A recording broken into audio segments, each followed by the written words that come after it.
Bonsoir à toutes et bonsoir à tous. Mon nom est Laure Murat et je suis ici avec mes amis Céline Sciamma, Suzette Robichon, Margot Gallimard et Anne Garetta pour vous parler de deux femmes formidables, comme on dit en anglais, du monde de l'édition et de la librairie.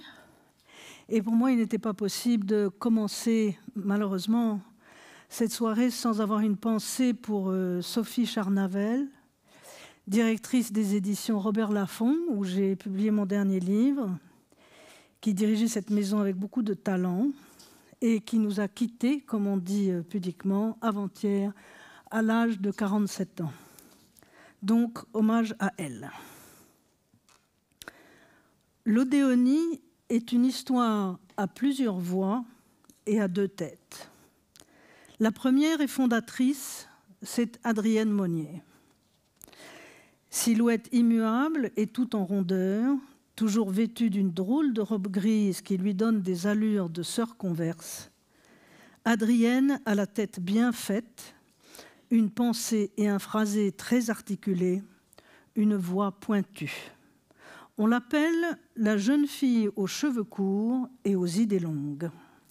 En 1915, elle fonde aux 7 rue de l'Odéon la Maison des Amis des Livres grâce à l'indemnité de 10 000 francs que son père, postier, a reçue à la suite d'un accident de chemin de fer et qui lui a donné pour qu'elle réalise son rêve. Une librairie d'un genre nouveau qui est aussi une bibliothèque de prêt, Adrienne considérant qu'il est absurde d'acheter un livre si on ne l'a pas lu avant. Elle a 23 ans et des idées très arrêtées sur la modernité qu'elle veut défendre, partagées entre le symbolisme tardif en cours au Mercure de France et l'avant-garde de la toute jeune NRF, l'unanimisme de Jules Romain, les œuvres de Gide, Valéry et de Claudel, la poésie de Guillaume Apollinaire. Elle ne variera pas dans ses goûts. Jamais ne se fera aux œuvres de Louis-Ferdinand Céline et de Marcel Proust, hélas. Jamais ne cédera aux sirènes du surréalisme, malgré la présence assidue rue de l'Odéon des très jeunes Breton, Aragon, Soupeau, avant même la fondation du mouvement. La seconde, c'est Sylvia Beach. C'est le souffle de la jeune Amérique. Fille de pasteur, féministe, elle est décidée à conquérir son indépendance, mais reste hésitante quant à la voie à suivre. Elle se voit un temps traductrice, on la dirige plutôt vers le secrétariat, auquel elle rechigne. La librairie l'attire. Installée à Paris en 1916, elle tombe en arrêt devant la Maison des Amis des Livres et sous le charme puissant de sa directrice. C'est le début d'une aventure amoureuse et intellectuelle qui durera toute leur vie.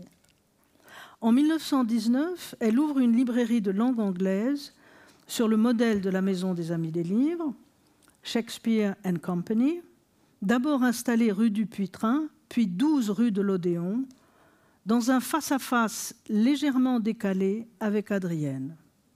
L'Odéonie, temple des idées neuves, de la littérature d'avant-garde, de la lecture et de la vie de l'esprit, est née. Quelques années plus tard, Adrienne évoquera dans un recueil de poèmes intitulé « La figure » les débuts d'une aventure à la fois mystique, laïque et amoureuse. Comme la religieuse ancienne qui trouvait en elle sa règle et qui, aidée par ses compagnes, établissait une maison, moitié ferme et moitié couvent, j'ai fait ainsi ma librairie. Et dans un autre poème, dédié à Sylvia Beach, je te salue, ma sœur née par-delà les mers. Voici que mon étoile a retrouvé la tienne, non pas fondue au feu du soleil primitif, mais vive, exacte et neuve, en sa grâce étrangère, prodigue des trésors amassés en son cours. Déjà, midi nous voit, l'une en face de l'autre, debout devant nos seuils, au niveau de la rue, doux fleuve de soleil, qui porte sur ses bords nos librairies. Pourquoi rendre hommage à ces deux femmes aujourd'hui? Il n'y a pas d'anniversaire, pas de célébration particulière, pas d'occasion officielle. Dans les temps sombres qui sont les nôtres, face à la montée de l'extrême droite un peu partout dans le monde, devant la fragilité des droits laborieusement acquis par les minorités, il nous a semblé que l'histoire d'Adrienne Monnier et de Sylvia Beach, leur détermination et leur résistance, le courage et l'énergie mis à toutes leurs initiatives constituaient un exemple à suivre et une leçon d'espoir, comme un regain de désir au milieu d'une époque trop résignée. Nous avions aussi envie de saluer une œuvre, une collaboration et un style. Une œuvre essentiellement immatérielle, composée de rencontres et d'échanges, de lectures et de causeries, construite par deux femmes qui se sont faites intermédiaires entre le monde de la création et celui de la lecture. Quant au style, c'est celui d'un couple de femmes indépendantes qui travaillent solidairement, à bas bruit, sans réels moyens financiers, mais dans un enthousiasme que rien n'entame et sans jamais se départir du sens de l'humour. Plutôt que de refaire l'histoire désormais bien connue et la chronologie de leur aventure, nous avons préféré leur donner directement la parole à travers un montage de leurs propres textes. Rue de l'Odéon et Les Gazettes, récemment réédités pour Adrienne Monnier, et Shakespeare & Company, titre des mémoires de Sylvia Beach. À travers ces textes, auxquels nous avons ajouté quelques bouts de correspondance et des extraits audiovisuels, se dessine le portrait kaléidoscopique de deux joyeuses guerrières des lettres qui ont fait de l'activité alors un peu ronronnante de la librairie un véritable commerce de l'esprit. Nous raconterons cette histoire à plusieurs, dans un chant en canon, à l'intérieur d'un espace marqué au sol, comme vous voyez en blanc, qui reproduit celui de la Maison des Amis des Livres. J'ajoute qu'en tant que narratrice, je lis mon texte avec des lunettes des années 1920, achetées il y a très longtemps au marché aux puces de Trieste. Or, vous n'êtes pas sans savoir que Joyce, avant d'arriver à Paris, était à Trieste, avant de se faire publier par Sylvia Beach à Paris. Et il est très évident que c'est une paire qu'il a oubliée et qu'il a laissée à mon attention. Voilà.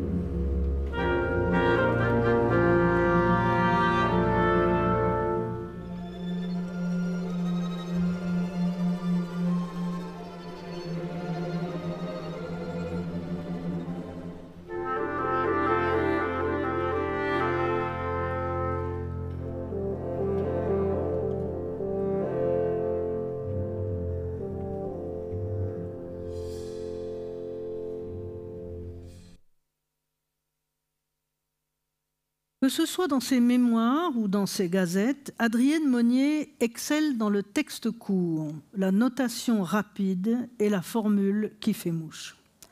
De la description d'une voix de poète à la critique d'un film de Charlot, d'une méditation sur l'élite à un souvenir d'une soirée au cirque, Adrienne croque à vif et développe avec gourmandise.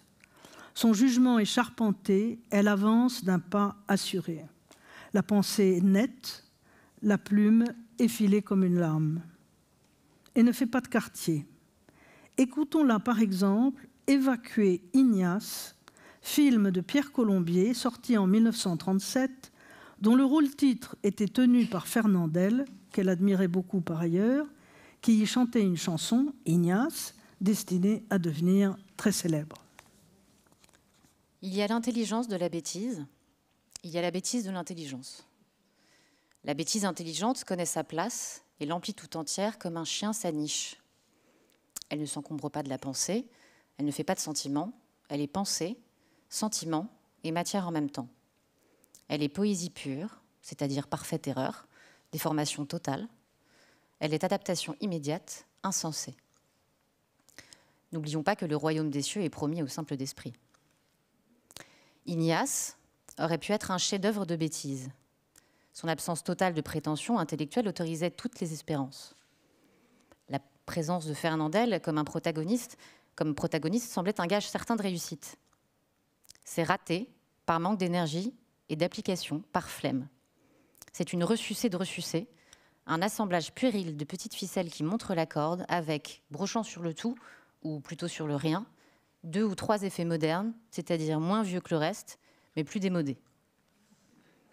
Ce n'est pas qu'un vaudeville doive nécessairement apporter du nouveau, les meilleurs sont souvent ceux qui sont faits suivant les bonnes vieilles formules, mais la recette ne suffit pas, il faut aussi l'art et les soins du cuisinier.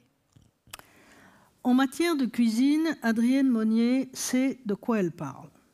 Célèbre pour son poulet rôti, dont elle refusait de donner la recette au point de s'enfermer à clé dans sa cuisine quand elle le mettait au menu. Elle avait même repeint en rose sa salle à manger parce qu'elle déclarait que le rose ouvrait l'appétit. Elle affirme avec aplomb qu'il n'y a pas de malheur qu'un éclair au chocolat ne puisse consoler. À ces 2 grandes passions, la cuisine et les lettres, elle met la même foi. Et c'est avec la même foi qu'elle parle de son métier et de son idéal, ainsi de son éloge du livre pauvre. Je ne veux pas faire l'éloge du livre pauvre aux dépens du livre riche. Un beau livre, libéralement revêtu de beauté, compte parmi les biens les plus enviables de ce monde. L'esprit n'a pas de demeure qui lui plaise autant et qui le flatte mieux. Nulle louange plus sensée que celles qui vont aux magnifiques illustrations et aux reliures sérieuses. Mais ce sont des louanges 100 fois faites et il ne me semble pas qu'on ait encore pensé à louer les livres pauvres. Le livre pauvre, nous allons essayer de le définir. C'est en somme le livre bon marché, le meilleur marché, et surtout le plus dénué de prétention dans sa forme. Nous ne mettrons point dans cette catégorie de pauvres ceux qui, malgré leur prix modique, prennent des formats, des illustrations et même des coloris éloignés de toute modestie. Non, le livre pauvre, c'est un livre de format ordinaire, volontiers plus petit que l'ordinaire et dont tous les détails manifestent l'économie. Le papier n'est pas beau, certes, mais il ne prétend ni être épais, ni glacé. C'est du papier. L'impression est serrée, du neuf tout au plus. Les marges sont petites, c'est de l'imprimé. La couverture ne se risque pas vers une nudité orgueilleuse. Elle préfère un filet simple ou double, au coin adouci par une arabesque ou quelques menus jeux de lignes. Elle montre souvent une vignette, toujours la même, comme un bijou de famille finement ouvré. Et il y a une collection du siècle dernier qui est à tout mon cœur, et avouerai-je que j'ai entrepris l'éloge du livre pauvre pour parler d'elle. C'est la Bibliothèque nationale. Souvenez-vous, ils coûtaient 5 sous. On les trouvait d'occasion pour 2 sous. Ils étaient petits, d'un bleu-gris couleur ciel de Paris, qui à la longue verdissait un peu, mais d'une manière très digne. Je garde un souvenir très attendri de la Bibliothèque nationale parce que c'est elle qui m'a donné, quand j'étais enfant, les premiers éléments de ma culture littéraire. Ma mère achetait sur les quais tout ce qu'elle en trouvait et nous en laissait à ma sœur et à moi le plus large usage. C'était moins pour elle et pour nous des livres que des petits véhicules immatériels qui nous transportaient au royaume de l'esprit. Jamais leur acquisition n'a pesé à notre bourse. Ils étaient donnés comme l'eau et le soleil. Les sous qui nous coûtaient n'étaient pas vraiment une dépense, mais une obole versée joyeusement aux portes du temple. Certes, ils étaient pauvres et faits pour les pauvres, et cependant je leur dois la plus vraie et la plus durable des richesses. C'est eux qui m'ont fait connaître Ulysse, Don Quichotte, Panurge, Gulliver, Robinson Crusoe, Faust, Hamlet et Milton. Épictète est venu vers moi sous leur manteau, et ce manteau était particulièrement à sa convenance. Je songe souvent à ces premières lectures avec émotion. Je me souviens d'un Don Quichotte dont on avait trouvé les 4 volumes, le dos à vif, sans couverture, serré par une grosse ficelle qui mordait durement les tranches. Ce triste état, loin de nous affliger, nous avait d'autant plus réjouis qu'il était la cause d'un excessif bon marché. Et jamais, en aucune édition, je n'ai mieux connu le chevalier de triste figure. Oui, à la réflexion, il me paraît certain que les grands livres ne sont jamais si bien logés que dans les livres pauvres. Ils ne sont même vraiment grands qu'ainsi. Ce sont les livres pauvres qui leur assurent une circulation obscure, vitale comme le cours du sang. Eux qui, par leur humilité, en maintiennent la gloire. Eux qui leur donnent la liberté dont ils ont besoin pour remplir leur mesure et pour la dépasser. Eux qui travaillent le mieux à les rendre immortels.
Impossible de retracer les débuts de la librairie sans évoquer les fameux potassons. Laissons Adrienne Monnier définir elle-même cette drôle de tribu.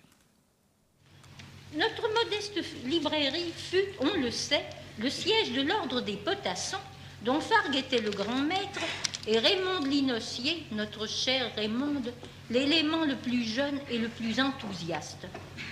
Le mot potasson avait été trouvé par Fargue. C'était le nom d'un chat qu'il avait eu, un bon gros chat. Je m'étais appliqué à en faire la définition que voici. Potasson, variété de l'espèce humaine se distinguant par la gentillesse et le sens de la vie. Les potassons ont de la bonhomie et du cran. Quand ils se réunissent, tout va bien, tout peut s'arranger. On s'amuse sans effort, le monde est clair, on le traverse de bout en bout. Depuis les grosses bêtes des origines, on les a vues, on y était, jusqu'à la fin des fins où tout recommence, toujours avec bon appétit et bonne humeur. À la librairie, on trouve de nombreuses jeunes filles, dont la méconnue Suzanne Bonnière. Adrienne gardera toujours un souvenir ému de cette compagne qui l'aida à ouvrir la maison des Amis des Livres. Parmi mes compagnes d'études, il y avait une jeune fille qui s'appelait Suzanne et qui ressemblait étrangement à une figure de Rossetti, celle-là même qu'il peignait dans tous ses tableaux, avec une bouche fortement modelée et un long cou renflé à la base, beau visage qui eût été virilisant sans la douce animalité du regard et de la chevelure. Pouvais-je ne pas méprendre de cette figure ? Je ne m'entendais pas très bien avec Suzanne. Elle se moquait de mes admirations jusqu'à faire jaillir mes larmes. Ses dieux étaient Mendelssohn et Musset, mais je ne pouvais vivre loin d'elle. Nos examens passés, elle avait décidé d'aller à Londres pour y apprendre l'anglais en se plaçant au pair dans une famille ou dans une école. Je fis mien ce projet. Son amie Zélie vivait à Londres dans une famille où elle était institutrice et s'y trouvait très bien. Zélie avait été la passion de sa 15e année. Elle n'avait plus pour elle de sentiments aussi vifs, mais de son propre aveu, elle l'aimait mieux que moi, qui lui cassait souvent la tête. Un temps fut où elles passaient leur nuit à s'écrire des lettres qu'elles se remettaient le lendemain. C'est Suzanne qui me raconta cela, que je trouvais bouleversant, car j'aurais été bien incapable d'en faire autant, moi qui dormais comme une souche, même avec les feux de la passion dans le cœur, mais je n'en avais que plus de force pour me tourmenter pendant le jour. Auprès de mademoiselle Monnier et de mademoiselle Bonnière, il y a une gamine qui est là pour les petites besognes, faire les courses, guère plus loin que la rue de Condé ou la rue Madame, épousseter la vitrine, couvrir les livres avec du papier cristal. Tous les livres ici sont couverts avec du papier cristal, comme d'une mince couche de glace. Fille de glace ou fille du feu? Gérard de Nerval, c'est un des nôtres, mais elle est surtout là, cette fillette, pour s'occuper du chat. Tandis que mademoiselle Monnier répond au client, elle le caresse, il semble même qu'elle l'étrangle un peu pour tirer de lui des miaulements intéressants. Elle lui dit « ma miniature, ma chatte », en lançant vers le visiteur un œil piquant comme une abeille. Elle a sur la joue droite un grain de beauté remarquable, mais c'est qu'elle est très jolie. Elle s'appelle Hélène. Il y a toujours beaucoup de jeunes filles dans cette librairie. Ce sont pour la plupart des étudiantes qui ont un abonnement de lecture.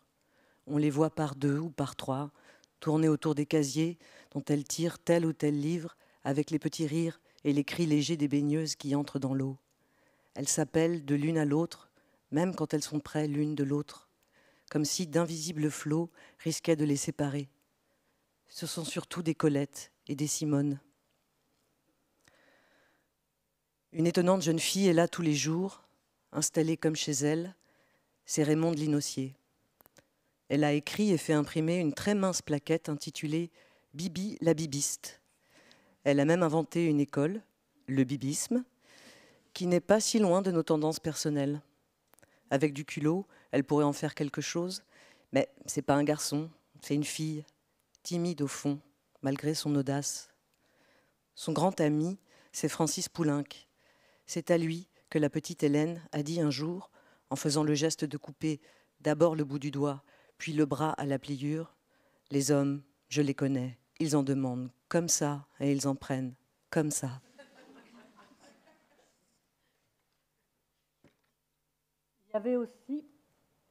Il y avait aussi Sylvia Beach. Cette jeune américaine montrait une figure originale et des plus attachantes. Elle parlait français couramment avec un accent plus anglais qu'américain. Ce n'était à vrai dire pas tant un accent qu'une façon énergique et incisive de prononcer les mots.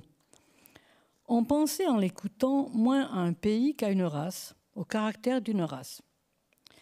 Dans la conversation, elle n'avait pas d'hésitation ni d'arrêt. Les mots ne lui manquaient jamais. À l'occasion, elle les inventait délibérément. Elle procédait alors par adaptation de l'anglais, par mélange ou extension de vocables français, tout cela avec un sens exquis de notre langue. Ces trouvailles étaient généralement si heureuses, si gentiment drôles, qu'elles entraient aussitôt dans l'usage, notre usage, comme si elles avaient toujours existé. On ne pouvait s'empêcher de les répéter et on tâchait de les imiter. En résumé, cette jeune Américaine avait beaucoup d'humour, disons mieux, elle était l'humour même. Sylvia avait les cheveux coupés et je fis aussitôt couper les miens. Elle avait une sœur d'une grande beauté qui s'appelait Cypriane et qui faisait du cinéma. Elle avait tenu le rôle de Belle Mirette dans Judex. Louis Aragon, en particulier, s'en déclarait très épris. Il l'avait suivie une fois au marché aux oiseaux où elle se rendait chaque semaine, car elle adorait les oiseaux. Sylvia et Cypriane avaient des goûts littéraires très avancés. Elles allaient aux séances de Lyre et Palette et d'Art et Action. Elles assistèrent à la fameuse représentation des Mamelles de Tirésias, à laquelle Apollinaire nous avait toutes conviées.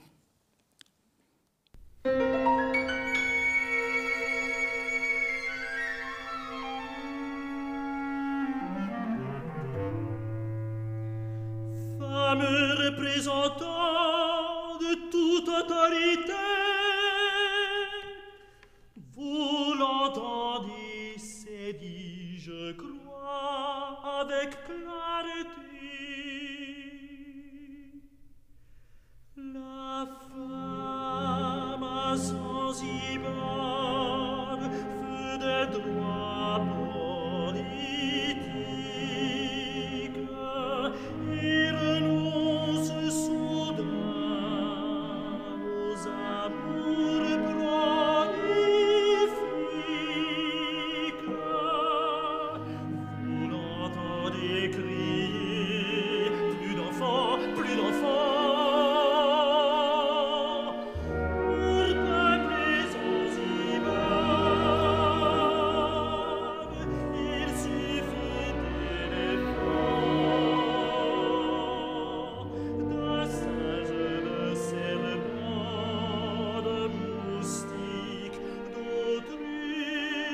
librairie, vous qui pleurez.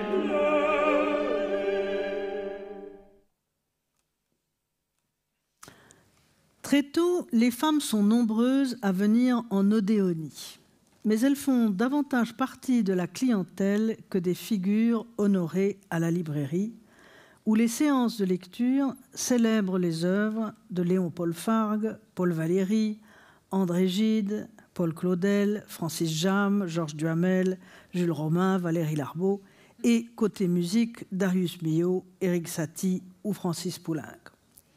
À la Maison des Amis des Livres, Adrienne Monnier, sans dissimuler ses liens avec Sylvia Beach, est soucieuse d'observer une forme de neutralité qu'exige, selon elle, son statut de commerçante. La jeune Violette Leduc le prend en mauvaise part, comme l'indique ce passage bien sévère de La Bâtarde. Sylvia Beach venait chez son amie Adrienne Monnier et repartait en coup de vent.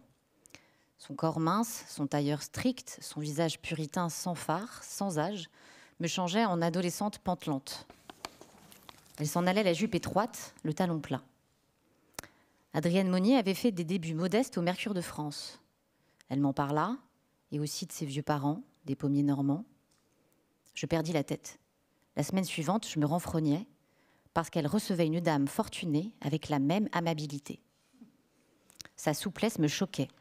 Je me renfrognais plusieurs fois. D'année en année, je m'attristais dans sa librairie. Je vibrais avide. Je devins lugubre, plaignarde, larmoyante. C'était de l'onanisme sentimental. Adrienne Monnier aura eu pitié. Débordée, faisant des sacrifices pour soutenir son cabinet de lecture, elle vendait peu de livres. Elle prit une jeune fille désagréable pour l'aider. Je devins tragique. Alors elle m'emmena dans l'arrière-salle réservée aux privilégiés. Elle me demanda le sujet de mon chagrin. Je tombais à ses pieds, sous Tolstoï et Dostoïevski. Je balbutiais des fadaises compliquées près de sa longue jupe grise. Elle posa sa main sur ma tête. Elle voulut me consoler.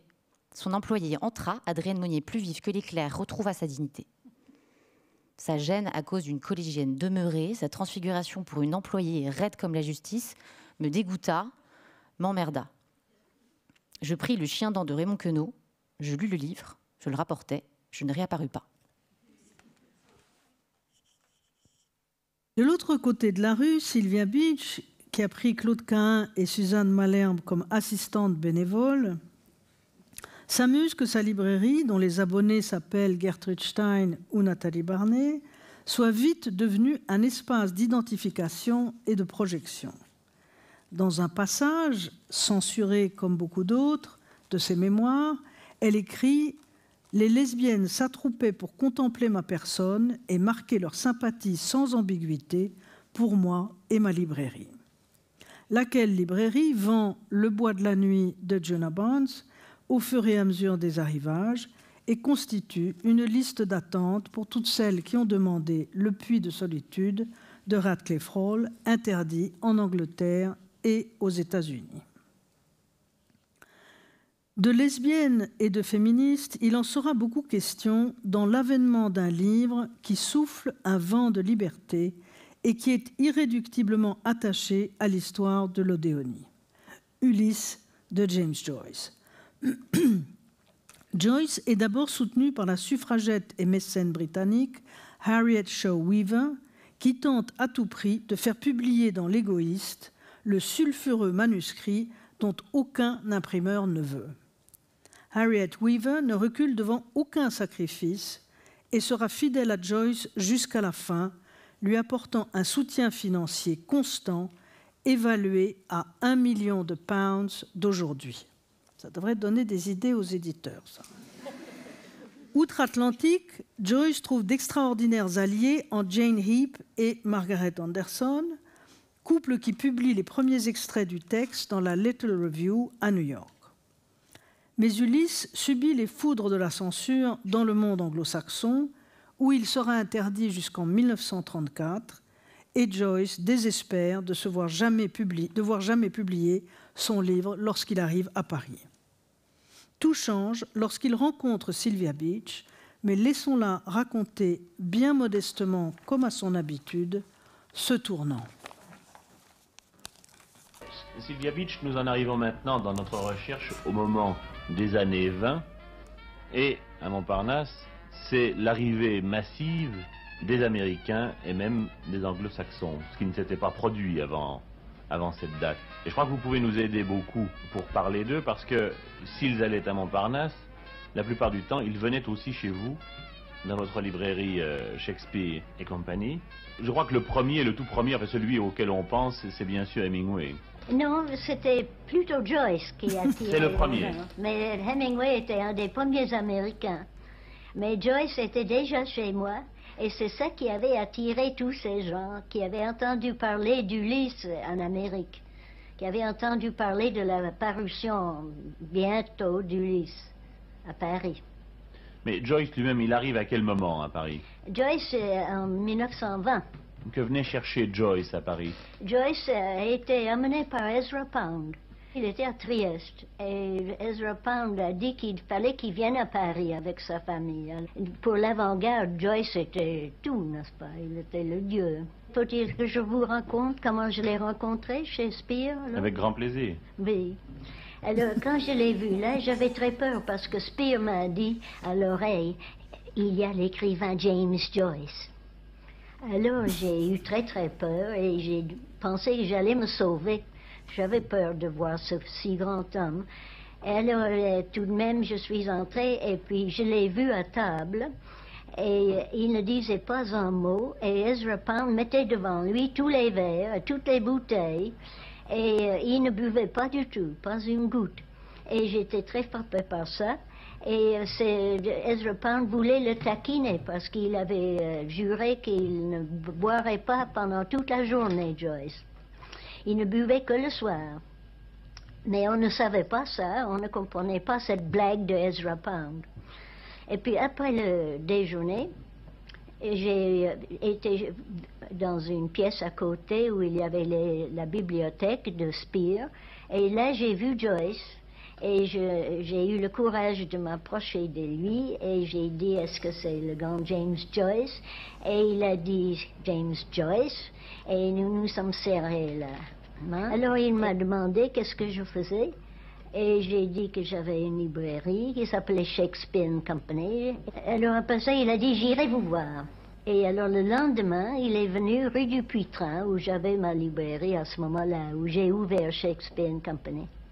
Et il est venu et il était habillé d'une façon un peu poussiéreuse, avec des chaussures de tennis blancs, mais sales, et un chapeau de feutre qu'il portait sur sa tête à l'arrière. Et puis il avait une canne qu'il tournait tout le temps. Et cette canne qu'il m'a donnée après, c'était la canne que lui avait donnée un officier d'un bateau anglais à Trieste, un officier irlandais. Et c'était fait de cette espèce de frêne qu'ils ont en Irlande. Et dont il est toujours question dans les livres de Joyce. Stephen Dedalus, son héros toujours, avait toujours une canne comme ça. Est-ce que vous avez pu observer comment il travaillait à Paris? Alors, il travaillait beaucoup, mais il avait beaucoup de crises des yeux. Il souffrait beaucoup des yeux. Et il avait déjà eu des opérations. Il avait le glaucome. Et il m'a expliqué ce que c'était que cette maladie. Et c'est peu de temps après, je crois, Sylvia Beach, que vous avez eu l'idée courageuse et presque audacieuse à ce moment-là de publier l'Ulysse de Joyce. Je ne voyais pas de courage là, je trouvais que c'était à faire et c'était si intéressant et si amusant, mais je ne prévoyais pas les difficultés non plus. Parce que Joyce avait tout le temps des crises des yeux et il n'arrivait pas à lire ses manuscrits, il ne pouvait plus les lire et il ne pouvait pas corriger les épreuves. Alors c'était des grandes difficultés. Et une fois, il n'a pas pu faire, c'était l'épisode de Circé, une des plus difficiles vers la fin du livre. Et il n'a pas pu lire ses notes ni ses manuscrits, son manuscrit.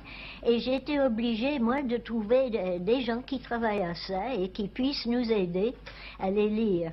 Alors j'avais une amie, Raymonde Linossier, qui nous a aidés à lire ses manuscrits, et ma sœur Cyprienne, qui faisait du cinéma. Alors, ma sœur se levait à 5 heures du matin pour travailler sur ses manuscrits, et Raymond a travaillé jusqu'au moment où elle n'a pas pu continuer. Alors là, elle avait une amie anglaise qui a offert de continuer. Et cette amie anglaise, son mari était à l'ambassade britannique, et quand il a vu le manuscrit, il l'a jeté dans le feu, malheureusement. Et pourquoi donc? Il était choqué. Alors, parce que c'est un des épisodes les plus choquants du livre, peut-être. Alors, après ça, on a le manuscrit original. Joyce avait envoyé à un amateur en Amérique qui lui achetait son manuscrit, morceau par morceau. Alors ça, celui-là n'a pas voulu le retourner chez nous.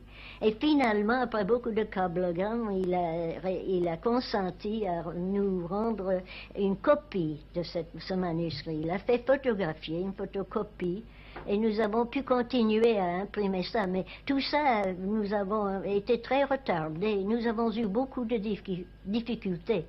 Et les dactylos qui avaient essayé d'aider Joyce avec son manuscrit, 9 ont essayé et ont abandonné l'effort. Et la 8e voulait se jeter par la fenêtre. Elle a dit à Joyce, non, je vais me tuer.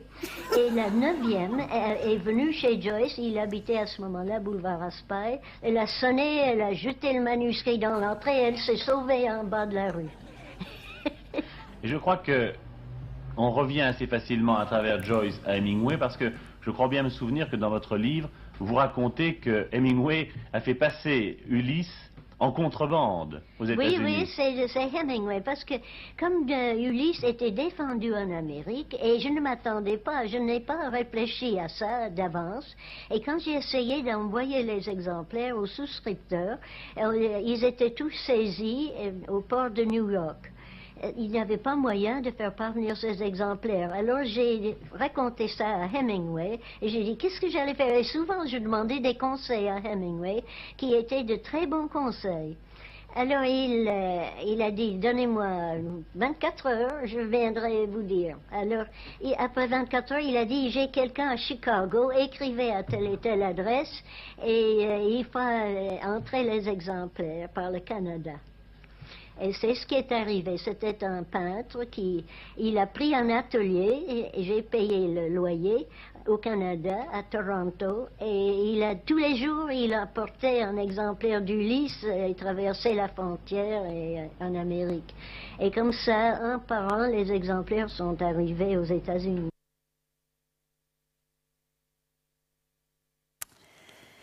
Sylvia Beach, dont la publication d'Ulysse sera la seule expérience éditoriale de sa vie, a accordé à Joyce une liberté totale de correction. Ce choix va être la clé de l'envergure du livre final, puisque Joyce, grâce aux libéralités de son éditrice, augmenta de près d'un tiers son livre sur épreuve. Ici, on pense évidemment à Proust, enfin c'est surtout moi qui pense à Proust, mais évidemment, La Recherche du temps perdu n'aurait pas été la même si son éditeur ne lui avait pas laissé augmenter le texte autant qu'il le voulait, et c'est ce que Sylvia Beach a fait pour Joyce, ce qui était très courageux de sa part. Imprimé chez Maurice Darentière à Dijon, où aucun prote ne parle l'anglais, d'où une moyenne d'1 à 7 fautes par page, Ulysse paraît enfin en 1922. Il est tiré à 1000 exemplaires et vendu par souscription. Dès 1921, il est question de le traduire en français. C'est Adrienne Monnier qui mènera à bien l'édition française, qui sort en 1929 dans une traduction supervisée par Valérie Larbaud et l'auteur lui-même. Cette odyssée de la publication d'Ulysse, en version originale puis française, auréole bientôt l'Odéonie d'une gloire internationale. mais elle la laisse aussi exsangue. Joyce, qui puise à son gré dans la caisse de Shakespeare & Company, montre des exigences sans limite. Peu après une séance à la Maison des Amis des Livres en 1931, consacrée à Anna Livia Plurabelle, extrait du futur Finnegan's Wake, l'écrivain se montre inquiet pour ses droits et évoque une possible association avec l'éditeur Jack Kahn, tout en prévenant Adrienne « Dans mon cas, il faut toujours aller jusqu'au bout ». Le surlendemain, Adrienne envoie à Joyce une réponse d'anthologie qui prouve que ce que Sylvia Beach peinait tant à reprocher au grand homme, Adrienne lui signifiait sans mot lire.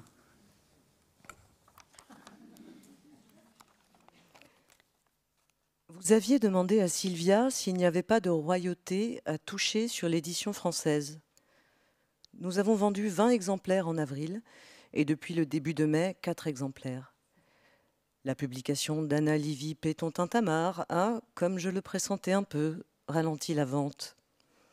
Gide, qui est venu me voir l'autre jour et qui a parlé assez longuement de vous, disait qu'il y avait bien, en effet, de la sainteté dans votre cas, que la façon dont vous meniez certaines expériences littéraires jusqu'au bout, c'est le cas de le dire, montrait le plus grand désintéressement, que vous étiez à coup sûr bien peu soucieux de succès et d'argent.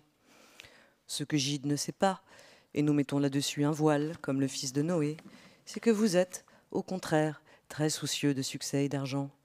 Vous voulez que les autres aussi aillent jusqu'au bout, vous les menez par rudes étapes jusqu'à je ne sais quel Dublingrad dont ils n'ont cure, ou plutôt, vous essayez de les mener. Le bruit court dans Paris que vous êtes gâté, que nous vous avons perverti avec d'immenses louanges et que vous ne savez plus ce que vous faites.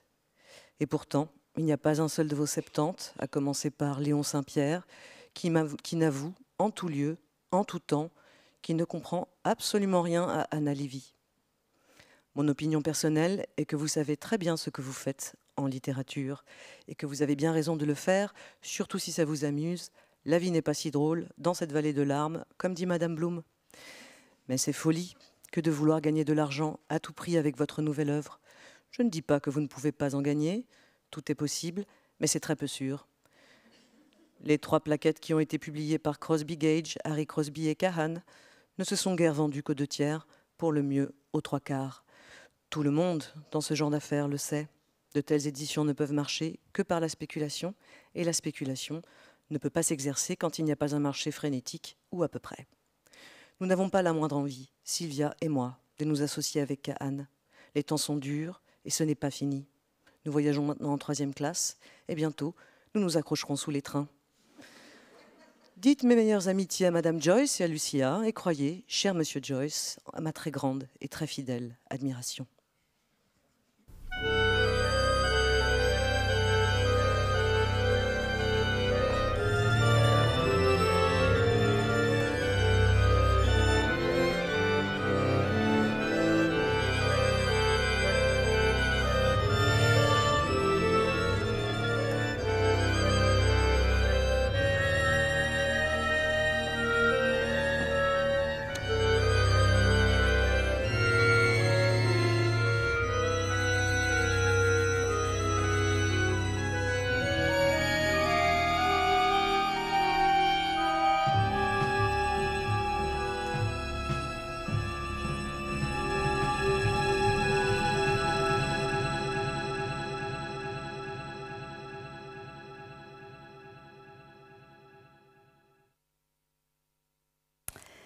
L'importance indiscutable du chapitre Joyce dans l'histoire de l'Odéonie ne doit pas occulter les autres anglo-saxons qui gravitent autour des 2 librairies, à commencer par Hemingway, traduit en français pour la première fois grâce à Sylvia Beach et Adrienne Monnier, les Fitzgerald, mais aussi l'étonnant Georges Antheil, compositeur auquel Adrienne a consacré une de ses gazettes. Georges Antheil est américain. Dès son arrivée, Sylvia Beach et Robert McCalmon l'ont adopté comme un frère. Il a 24 ans, il en paraît 15. Il a l'air d'un jeune faune. Il ne montre pourtant pas les oreilles pointues et les yeux obliques du faune classique, mais sa figure a l'ingénuité, la stupeur et l'hilarité facile d'un être neuf pour qui le monde est neuf. Il demeure au-dessus de Shakespeare & Co. Lorsqu'il rentre tard la nuit, pour ne pas éveiller sa concierge et qui ne manquerait pas de lui faire la morale le lendemain, il regagne sa chambre en grimpant au mur, comme Harold Lloyd dans Monte là-dessus. Quand il joue sa musique, il est terrible. Il boxe avec le piano. Il le crible de coups et s'acharne tant que l'instrument, le public et lui-même sont knock-out. Quand c'est fini, il est rouge, il s'éponge le front, il descend du ring le front bas, les épaules oscillantes, ses sourcils ne font qu'une barre, ses poings se crispent encore. Au bout d'un quart d'heure, il a repris ses esprits, il rit, il a tout oublié. Georges Antheil a certainement du génie. Je ne crois pas qu'il soit arrivé à la formule définitive de son art. Ce qu'il nous donne actuellement, ce sont plutôt des études, des recherches très voisines de celles de Picasso, sans concession, aussi loin qu'il peut dans un domaine souvent aride.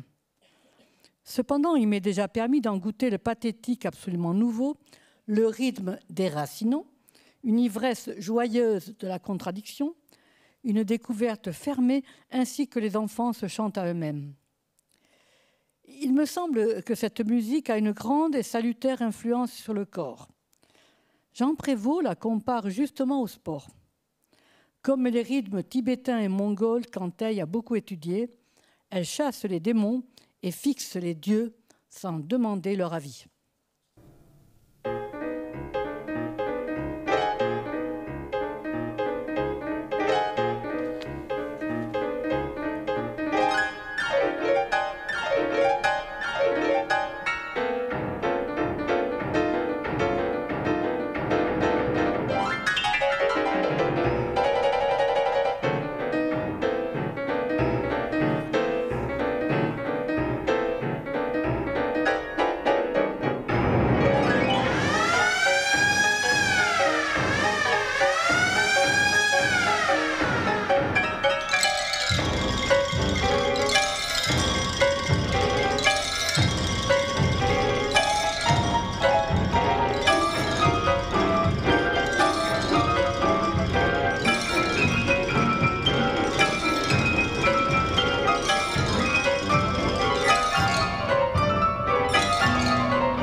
Malgré les difficultés financières qui s'accumulent dans les années 30, le temps n'émousse ni l'intérêt ni la lucidité d'Adrienne.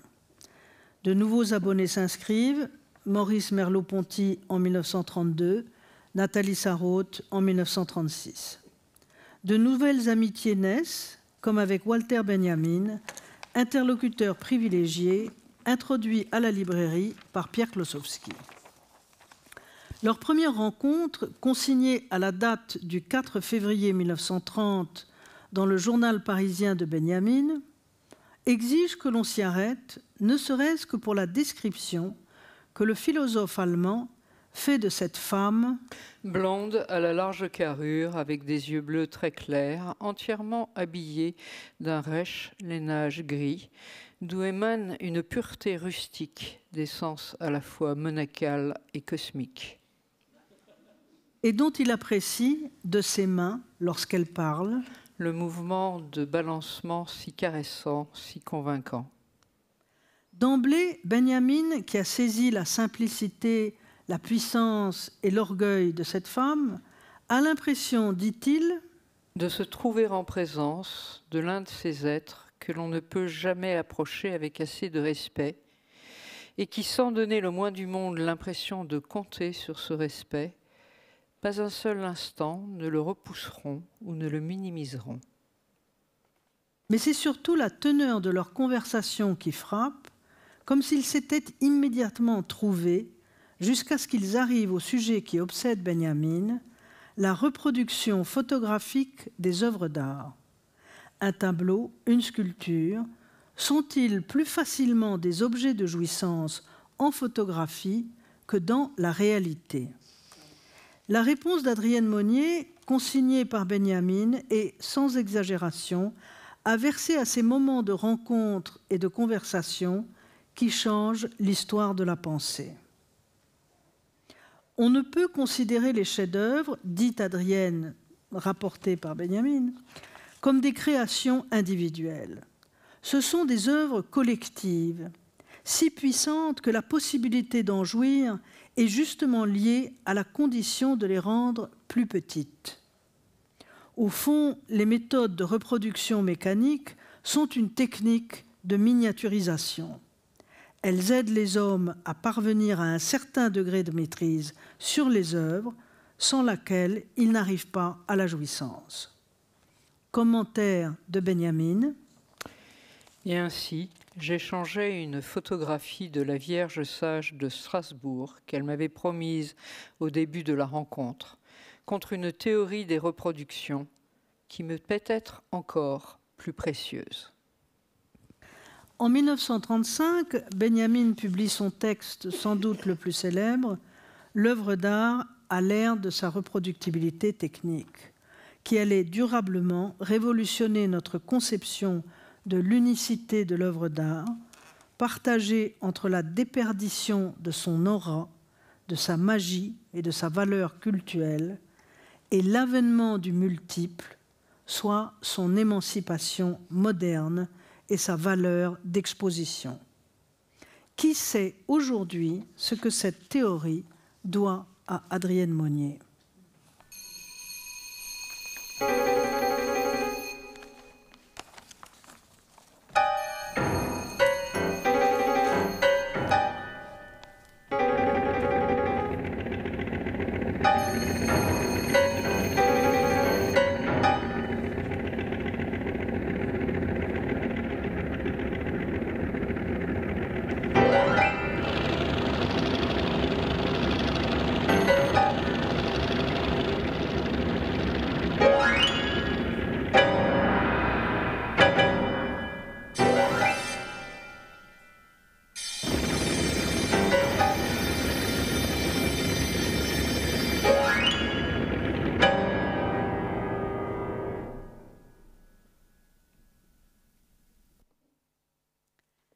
C'est à cette époque qu'Adrienne Monnier rencontre Gisèle Freund.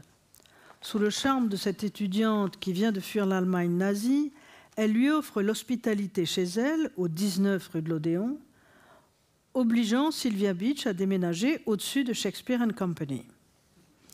Elle l'aide à terminer sa thèse sur l'histoire de la photographie au XIXe siècle, qu'elle décide de publier, et consacrera une séance de projection à ses premiers portraits en couleur, ainsi qu'un beau texte intitulé « Au pays des figures ».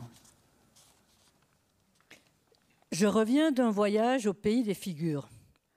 Un grand voyage entrepris en compagnie de Gisèle Freund. C'était elle le pilote, elle qui tenait le gouvernail, elle qui faisait marcher la machine à explorer les figures. Cette machine était un simple appareil photographique armé d'une pellicule sensible aux couleurs. L'appareillage comprenait aussi 2 projecteurs, un écran et une lanterne magique. Tout cela pour les ramener vivants. Qui vivants, demandez-vous? Mais bien sûr, puisque c'est moi qui parle, les écrivains, les poètes, les gens du langage, les hommes des milieux injustes, eux, les sites les plus tourmentés du pays des figures, les plus étranges, les moins beaux suivant les canons de la beauté courante. La beauté se laisse vivre, ou doit s'en donner l'air, et eux ne se laissent pas vivre. Ils ne peuvent pas. À eux, les remous, les érosions, les sommets orageux, les fleuves de feu, toutes les convulsions, grandes ou petites. Comment une forme se reposerait-elle en eux qui ont pour tâche d'expérimenter les vicissitudes des formes? Sartre, en voyant défiler tous ces visages où figure le sien, disait justement « Nous avons l'air de revenir de la guerre ». Oui, mon voyage avec Gisèle Freund a été une grande aventure, d'autant plus qu'elle est une fière photographe et qu'elle n'escamote rien, elle.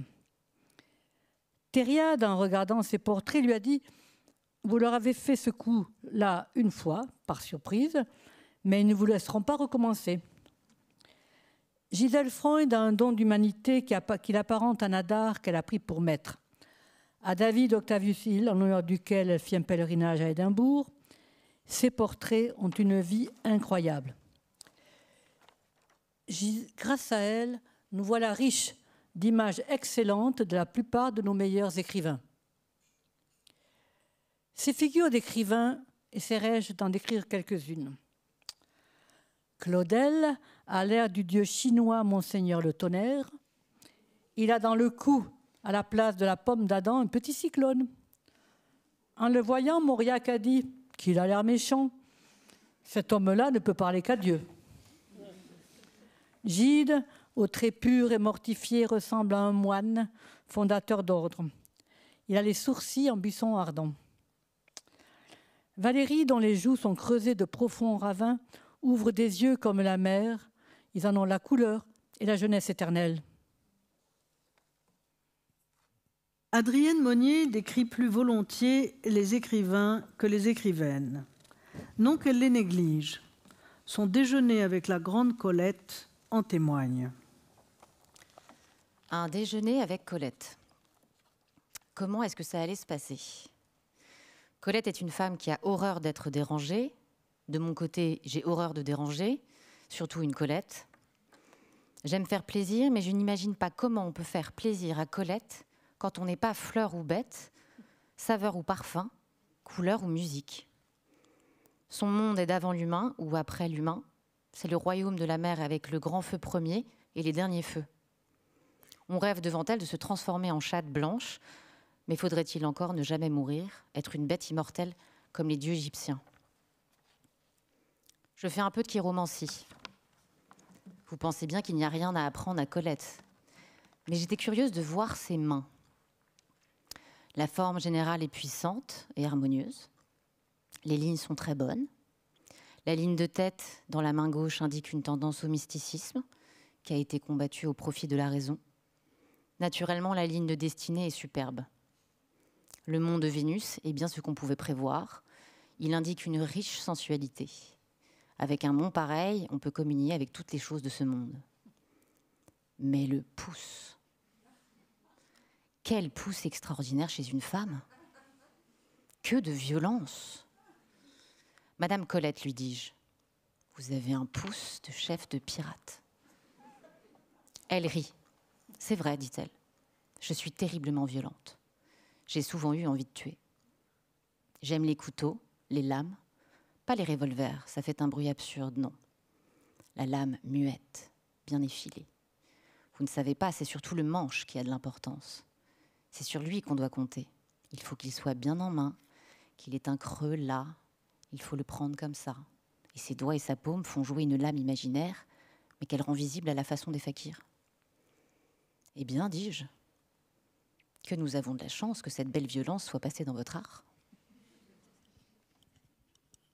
En décembre 1941, l'année de la mort de Joyce, un officier allemand se rend rue de l'Odéon pour acheter un exemplaire de Finnegan's Wake qui trône en vitrine. Sylvia Beach refuse de lui vendre. Devant la menace d'une confiscation de tous ses livres, elle déménage l'intégralité de la librairie dans son appartement, quelques étages au-dessus, en une nuit. Shakespeare & Company ne rouvrira jamais. Adrienne Monnier passe la guerre sans trop d'encombre et, grâce à ses amis diplomates, parvient à faire libérer des camps pour étrangers ouverts par Vichy de nombreux écrivains juifs, parmi lesquels Arthur Koestler, Walter Benjamin, Siegfried Kracauer. Sylvia Beach arrêtée en 1942 en tant qu'américaine, ennemie de l'occupant, passera plusieurs mois dans un camp d'internement à Vittel. Elle reviendra à Paris en toute discrétion jusqu'à ce que Hemingway libère symboliquement la rue de l'Odéon en 1944. L'entre-deux-guerres aura été la grande époque de l'Odéonie. En 1951, malade et fatiguée, Adrienne Monnier cède le bail de la Maison des Amis des Livres tout en continuant à y travailler, ce qui lui permet de s'inscrire aux assurances sociales. En juin 1955, Adrienne Monnier, atteinte de la maladie de Ménière, dérèglement de l'oreille interne, épuisée par ses vertiges et les acouphènes, décide d'abréger ses souffrances en absorbant des barbituriques. Elle laisse ce mot. « Je mets fin à mes jours, ne pouvant plus supporter les bruits qui me martyrisent depuis 8 mois, sans compter les fatigues et les souffrances que j'ai endurées ces dernières années. Je vais à la mort sans crainte, sachant que j'ai trouvé une mère en naissant ici et que je trouverai une mère également dans l'autre vie. » Shakespeare and Company, titre des mémoires de Sylvia Beach, est publié à New York en 1959. Une version française abrégée verra le jour au Mercure de France en 1962, année de la mort de la libraire, terrassée par une embolie.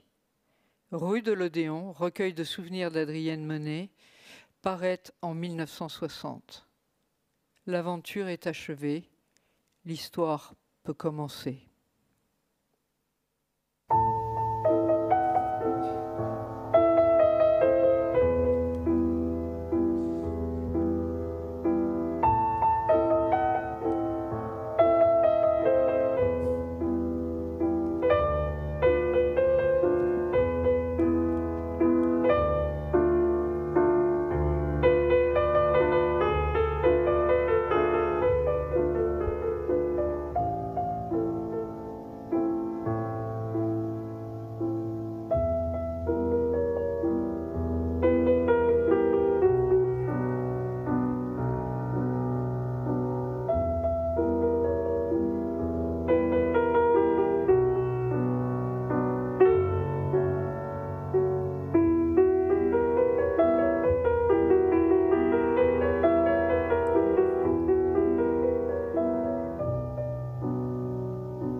Je tiens à vous signaler que cette lecture est issue des travaux de Laure Murat, qu'elle a publié dans un livre.